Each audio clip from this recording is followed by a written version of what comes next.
The Man in the Mist. Tommy was not pleased with life. Blunt's brilliant detectives had met with a reverse, distressing to their pride if not to their pockets. Called in professionally to elucidate the mystery of a stolen pearl necklace at Adlington Hall, Adlington, Blunt's brilliant detectives had failed to make good.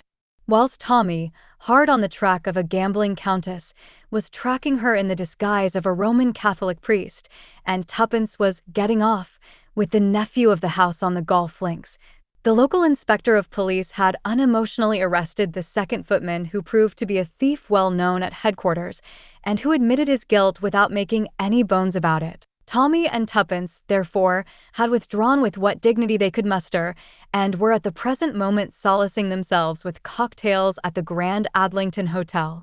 Tommy still wore his clerical disguise. Hardly a Father Brown touch, that, he remarked gloomily. And yet I've got just the right kind of umbrella. It wasn't a Father Brown problem, said Tuppence. One needs a certain atmosphere from the start. One must be doing something quite ordinary, and then bizarre things begin to happen. That's the idea. Unfortunately, said Tommy, we have to return to town. Perhaps something bizarre will happen on the way to the station. He raised the glass he was holding to his lips, but the liquid in it was suddenly spilled, as a heavy hand smacked him on the shoulder, and a voice to match the hand boomed out words of greeting. Upon my soul, it is. Old Tommy. And Mrs. Tommy, too. Where did you blow in from? Haven't seen or heard anything of you for years. Why, it's Bulger, said Tommy, setting down what was left of the cocktail and turning to look at the intruder, a big square-shouldered man of 30 years of age, with a round red beaming face and dressed in golfing kit. Good old Bulger. But I say, old chap, said Bulger, whose real name, by the way, was Marvin Escart. I never knew you'd taken orders. Fancy you a blinking parson. Tuppence burst out laughing, and Tommy looked embarrassed. And then they suddenly became conscious of a fourth person. A tall, slender creature with very golden hair and very round blue eyes, almost impossibly beautiful, with an effect of really expensive black topped by wonderful ermines and very large pearl earrings. She was smiling, and her smile said many things. It asserted, for instance, that she knew perfectly well that she herself was the thing best worth looking at, certainly in England, and possibly in the whole world. She was not vain about it in any way, but she just knew, with certainty and confidence, that it was so. Both Tommy and Tuppence recognized her immediately. They had seen her 3 times in The Secret of the Heart, and an equal number of times in that other great success, Pillars of Fire, and in innumerable other plays. There was, perhaps, no other actress in England who had so firm a hold on the British public as Miss Gilda Glenn. She was reported to be the most beautiful woman in England. It was also rumored that she was the stupidest. Old friends of mine, Miss Glenn, said Escart, with a tinge of apology in his voice for having presumed, even for a moment, to forget such a radiant creature. Tommy and Mrs. Tommy, let me introduce you to Miss Gilda Glenn. The ring of pride in his voice was unmistakable. By merely being seen in his company, Miss Glenn had conferred great glory upon him. The actress was staring with frank interest at Tommy. Are you really a priest? She asked. A Roman Catholic priest, I mean? Because I thought they didn't have wives. Escart went off in a boom of laughter again. That's good, he exploded. You sly dog, Tommy. Glad he hasn't renounced you, Mrs. Tommy, with all the rest of the pomps and vanities. Gilda Glenn took not the faintest notice of him. She continued to stare at Tommy with puzzled eyes. Are you a priest? She demanded. Very few of us are what we seem to be, said Tommy gently. My profession is not unlike that of a priest. I don't give absolution, but I listen to confessions. Don't you listen to him, interrupted Escart. He's pulling your leg. If you're not a clergyman, I don't see why you're dressed up like one, she puzzled. That is, unless. Not a criminal flying from justice, said Tommy. The other thing. Oh, she frowned and looked at him with beautiful, bewildered eyes. I wonder if she'll ever get that, thought Tommy to himself. Not unless I put it in words of one syllable for her, I should say. Aloud, he said, "Know anything about the trains back to town, Bulger? We've got to be pushing for home. How far is it to the station?" 10 minutes walk. But no hurry. Next train up is the 6.35 and it's only about 20 to 6 now. You've just missed one. Which way is it to the station from here? Sharp to the left when you turn out of the hotel. Then, let me see, down Morgan's Avenue would be the best way, wouldn't it? Morgan's Avenue? Miss Glenn started violently and stared at him with startled eyes. "I know what you're thinking of," said Escart, laughing. "The ghost." Morgan's Avenue is bounded by the cemetery on one side, and tradition has it that a policeman who met his death by violence gets up and walks on his old beat, up and down Morgan's Avenue. A spook policeman. Can you beat it? But lots of people swear to having seen him. "A policeman?" said Miss Glenn. She shivered a little. "But there aren't really any ghosts, are there? I mean, there aren't such things." She got up, folding her wrap tighter round her. "Goodbye," she said vaguely. She had ignored Tuppence completely throughout, and now she did not even glance in her direction. But over her shoulder, she threw one puzzled, questioning glance at Tommy. Just as she got to the door, she encountered a tall man with gray hair and a puffy face who uttered an exclamation of surprise. His hand on her arm, he led her through the doorway, talking in an animated fashion. "Beautiful creature, isn't she?" said Escart. "Brains of a rabbit. Rumor has it that she's going to marry Lord Leconbury." That was Leconbury in the doorway. "He doesn't look a very nice sort of man to marry," remarked Tuppence.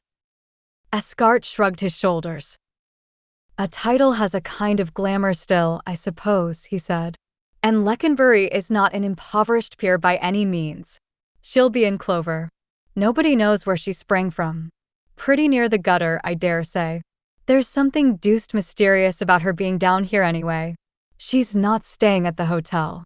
And when I tried to find out where she was staying, she snubbed me quite crudely, in the only way she knows.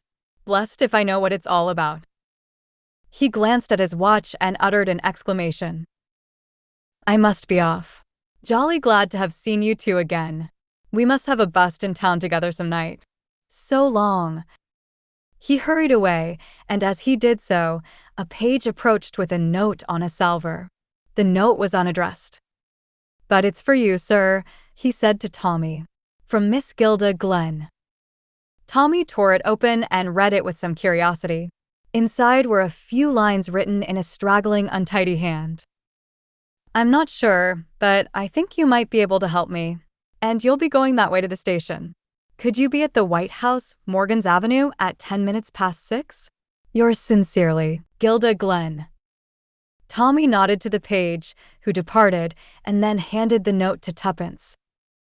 "Extraordinary," said Tuppence. "Is it because she still thinks you're a priest?" "No," said Tommy thoughtfully. "I should say it's because she's at last taken in that I'm not one. Hello. What's this?" This was a young man with flaming red hair, a pugnacious jaw, and appallingly shabby clothes. He had walked into the room and was now striding up and down muttering to himself. "Hell," said the red-haired man, loudly and forcibly. "That's what I say, hell." He dropped into a chair near the young couple and stared at them moodily. "Damn all women, that's what I say," said the young man, eyeing Tuppence ferociously. "Oh! All right, kick up a row if you like. Have me turned out of the hotel. It won't be for the first time. Why shouldn't we say what we think? Why should we go about bottling up our feelings and smirking and saying things exactly like everyone else? I don't feel pleasant and polite. I feel like getting hold of someone round the throat and gradually choking them to death." He paused. "Any particular person?" asked Tuppence. "Or just anybody?" "One particular person," said the young man grimly. "This is very interesting," said Tuppence. "Won't you tell us some more?" "My name's Riley," said the red-haired man. "James Riley. You may have heard it. I wrote a little volume of pacifist poems. Good stuff, although I say so." "Pacifist poems," said Tuppence. "Yes, why not? demanded Mr. Riley belligerently. Oh, Nothing, said Tuppence hastily. I'm for peace all the time, said Mr. Riley fiercely. To hell with war. And women. Women. Did you see that creature who was trailing around here just now? Gilda Glenn, she calls herself. Gilda Glenn. God. How I've worshipped that woman. And I'll tell you this, if she's got a heart at all, it's on my side. She cared once for me, and I could make her care again. And if she sells herself to that muck heap, Leconbury, well, God help her. I'd as soon kill her with my own hands. And on this, suddenly, he rose and rushed from the room. Tommy raised his eyebrows. A somewhat excitable gentleman, he murmured. Well, Tuppence, shall we start? A fine mist was coming up as they emerged from the hotel into the cool outer air. Obeying Escart's directions, they turned sharp to the left, and in a few minutes they came to a turning labeled Morgan's Avenue. The mist had increased. It was soft and white, and hurried past them in little eddying drifts. To their left was the high wall of the cemetery, on their right a row of small houses. Presently these ceased, and a high hedge took their place. Tommy, said Tuppence. I'm beginning to feel jumpy. The mist, and the silence. As though we were miles from anywhere. One does feel like that, agreed Tommy. All alone in the world. It's the effect of the mist, and not being able to see ahead of one. Tuppence nodded. Just our footsteps echoing on the pavement. What's that? What's what? I thought I heard other footsteps behind us. You'll be seeing the ghost in a minute if you work yourself up like this, said Tommy kindly. Don't be so nervy. Are you afraid the spook policeman will lay his hands on your shoulder? Tuppence emitted a shrill squeal. Don't, Tommy. Now you've put it into my head. She craned her head back over her shoulder, trying to peer into the white veil that was wrapped all round them. There they are again, she whispered. No, they're in front now. oh, Tommy, don't say you can't hear them. I do hear something. Yes, it's footsteps behind us. Somebody else walking this way to catch the train. I wonder. He stopped suddenly and stood still, and Tuppence gave a gasp. For the curtain of mist in front of them suddenly parted in the most artificial manner, and there, not 20 feet away, a gigantic policeman suddenly appeared, as though materialized out of the fog. 1 minute he was not there, the next minute he was, so at least it seemed to the rather superheated imaginations of the two watchers. Then as the mist rolled back still more, a little scene appeared, as though set on a stage. The big blue policeman, a scarlet pillar box, and on the right of the road the outlines of a White House. Red, white, and blue, said Tommy. It's damned pictorial. Come on, Tuppence, there's nothing to be afraid of. For, as he had already seen, the policeman was a real policeman. And, moreover, he was not nearly so gigantic as he had at first seemed looming up out of the mist. But as they started forward, footsteps came from behind them. A man passed them, hurrying along. He turned in at the gate of the White House, ascended the steps, and beat a deafening tattoo upon the knocker. He was admitted just as they reached the spot where the policeman was standing staring after him. There's a gentleman seems to be in a hurry, commented the policeman. He spoke in a slow, reflective voice, as one whose thoughts took some time to mature. He's the sort of gentleman always would be in a hurry, remarked Tommy. The policeman's stare, slow and rather suspicious, came round to rest on his face. Friend of yours? He demanded, and there was distinct suspicion now in his voice. No, said Tommy. He's not a friend of mine, but I happen to know who he is. Name of Riley. Ah, said the policeman. Well, I'd better be getting along. Can you tell me where the White House is? Asked Tommy. The constable jerked his head sideways. This is it. Mrs. Honeycutt's. He paused and added, evidently with the idea of giving them valuable information, nervous party. Always suspecting burglars is around. Always asking me to have a look around the place. Middle-aged women get like that. Middle-aged? Eh? Said Tommy. Do you happen to know if there's a young lady staying there? A young lady, said the policeman, ruminating. A young lady. No, I can't say I know anything about that. She mayn't be staying here, Tommy said Tuppence. And anyway, she mayn't be here yet. She could only have started just before we did. Ah, said the policeman suddenly. Now that I call it to mind, a young lady did go in at this gate. I saw her as I was coming up the road. About 3 or 4 minutes ago it might be. With ermine furs on? Asked Tuppence eagerly. She had some kind of white rabbit round her throat, admitted the policeman. Tuppence smiled. The policeman went on in the direction from which they had just come, and they prepared to enter the gate of the White House. Suddenly, a faint, muffled cry sounded from inside the house, and almost immediately afterwards the front door opened and James Riley came rushing down the steps. His face was white and twisted, and his eyes glared in front of him unseeingly. He staggered like a drunken man. He passed Tommy and Tuppence as though he did not see them, muttering to himself with a kind of dreadful repetition. My God! My God! Oh, my God! He clutched at the gatepost, as though to steady himself, and then, as though animated by sudden panic, he raced off down the road as hard as he could go in the opposite direction from that taken by the policeman. 2. Tommy and Tuppence stared at each other in bewilderment. Well, said Tommy, something's happened in that house to scare our friend Riley pretty badly. Tuppence drew her finger absently across the gatepost. He must have put his hand on some wet red paint somewhere, she said idly. Said Tommy. I think we'd better go inside rather quickly. I don't understand this business. In the doorway of the house a white-capped maidservant was standing, almost speechless with indignation. Did you ever see the likes of that now, father? She burst out as Tommy ascended the steps. That fellow comes here, asks for the young lady, rushes upstairs without how or by your leave. She lets out a screech like a wild cat, and what wonder, poor pretty dear, and straightway he comes rushing down again, with the white face on him, like one who's seen a ghost. What will be the meaning of it all? Who are you talking with at the front door, Ellen? Demanded a sharp voice from the interior of the hall.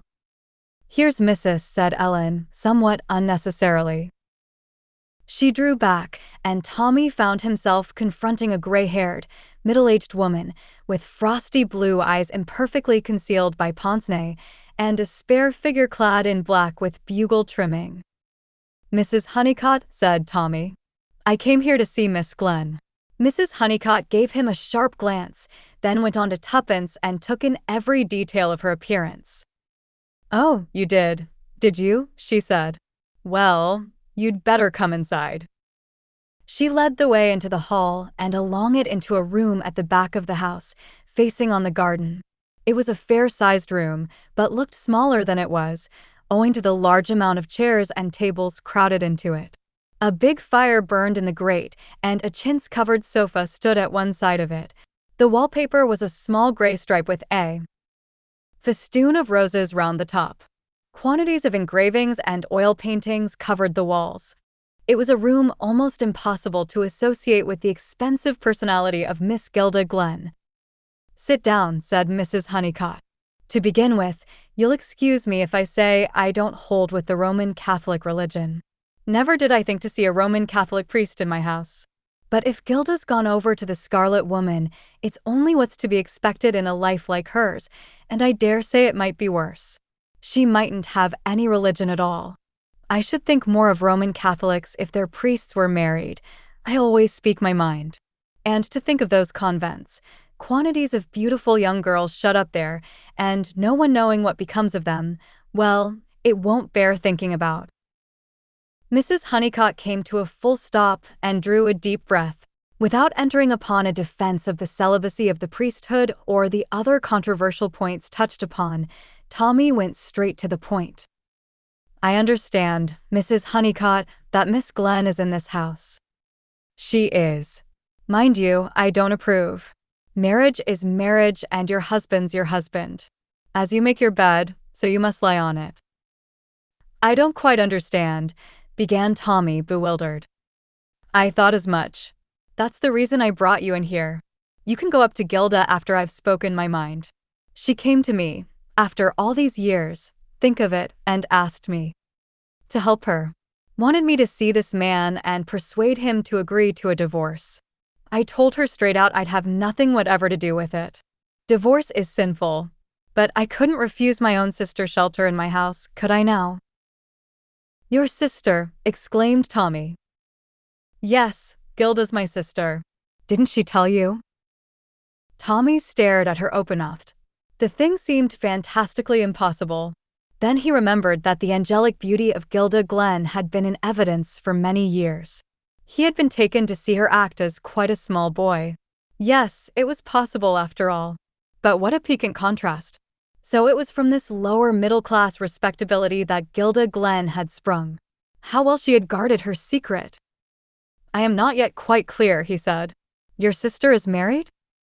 Ran away to be married as a girl of 17, said Mrs. Honeycutt succinctly. Some common fellow far below her in station. And our father a reverend. It was a disgrace.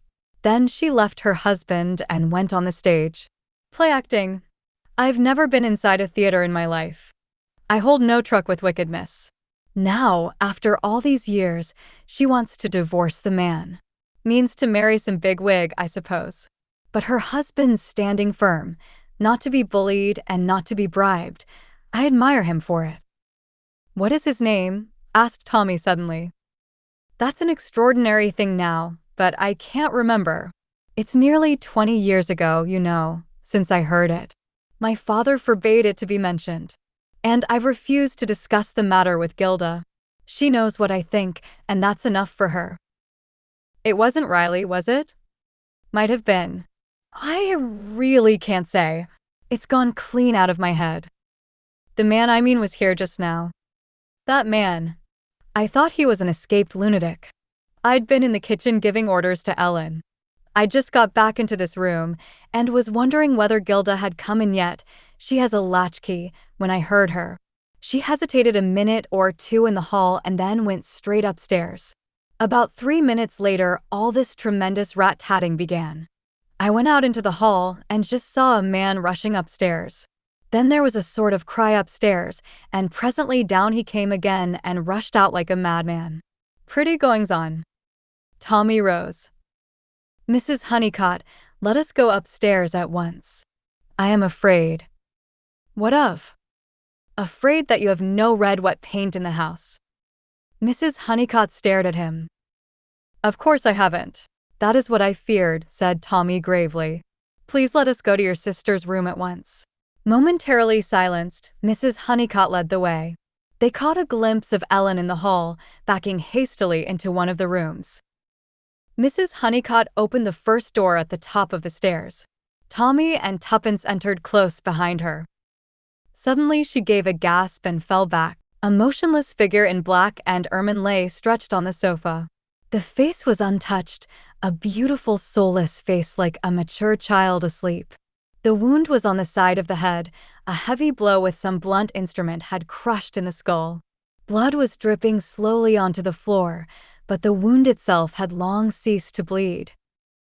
Tommy examined the prostrate figure, his face very white. So, he said at last, he didn't strangle her after all. What do you mean?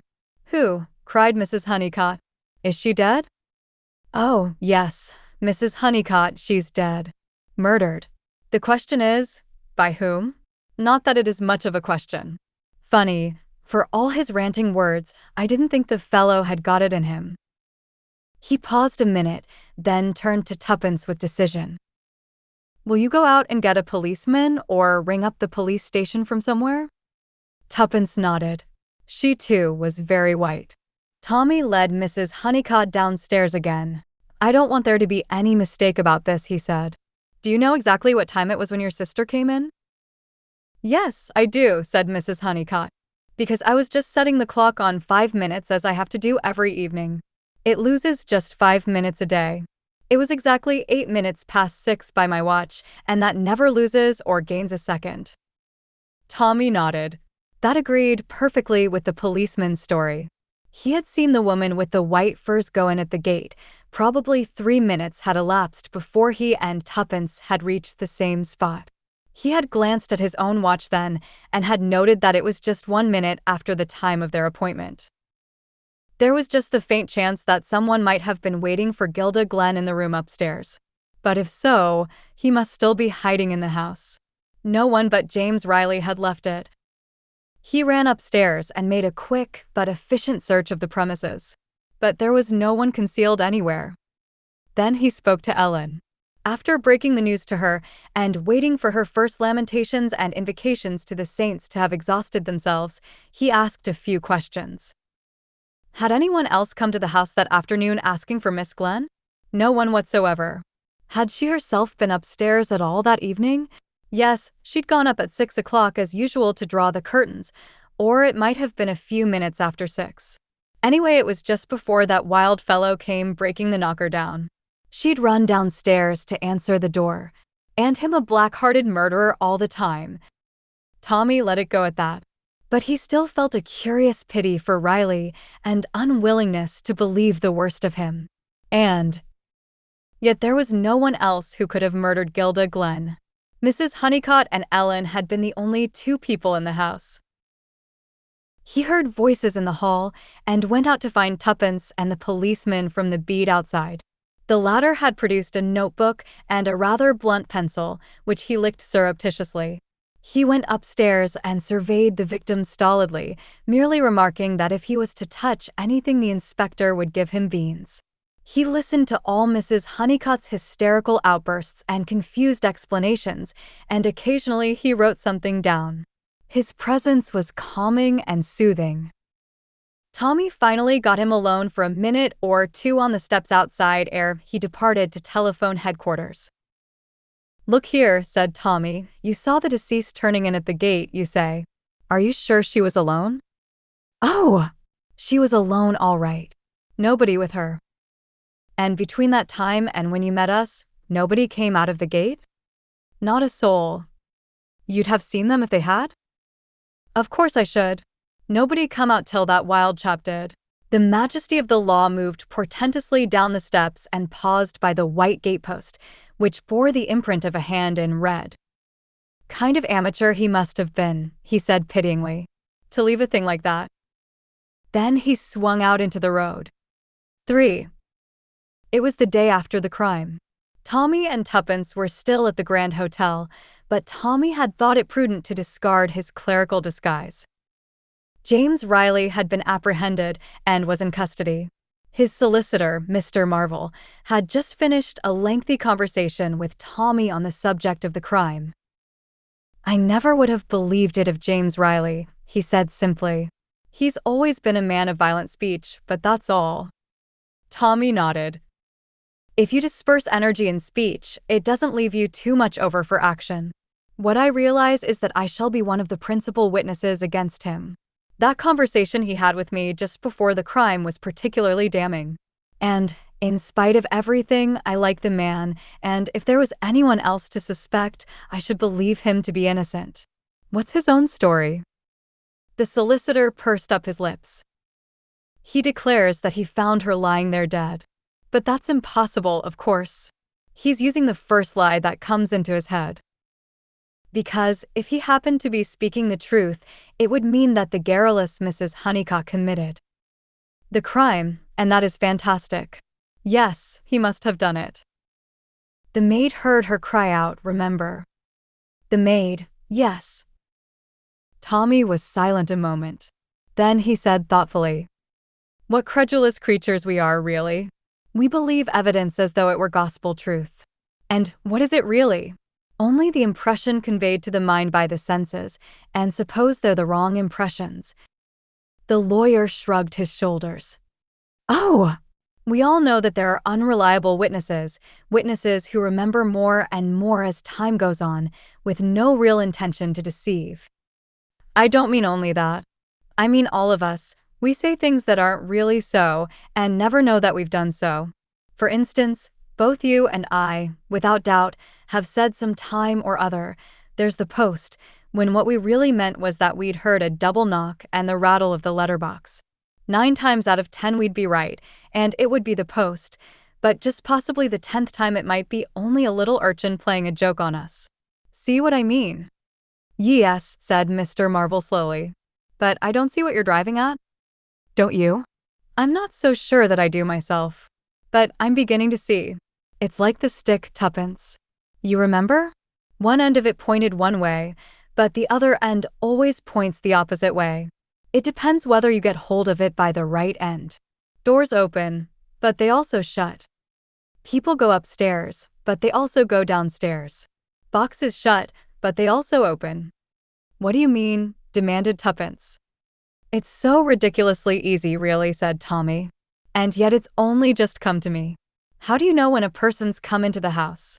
You hear the door open and bang to, and if you're expecting anyone to come in, you will be quite sure it is them. But it might just as easily be someone going out. But Miss Glenn didn't go out? No, I know she didn't.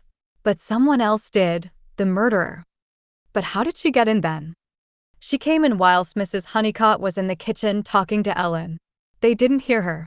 Mrs. Honeycott went back to the drawing room, wondered if her sister had come in and began to put the clock right, and then, as she thought, she heard her come in and go upstairs.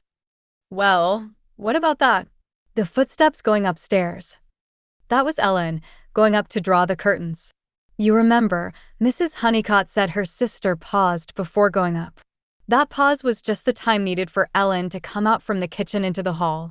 She just missed seeing the murderer. But, Tommy, cried Tuppence. The cry she gave? That was James Riley. Didn't you notice what a high-pitched voice he has? In moments of great emotion, men often squeal just like a woman. But the murderer? We'd have seen him. We did see him. We even stood talking to him. Do you remember the sudden way that policeman appeared? That was because he stepped out of the gate, just after the mist cleared from the road. It made us jump, don't you remember? After all, though we never think of them as that, policemen are men just like any other men. They love and they hate. They marry. I think Gilda Glenn met her husband suddenly just outside that gate and took him in with her to thrash the matter out. He hadn't Riley's relief of violent words, remember. He just saw red, and he had his truncheon handy.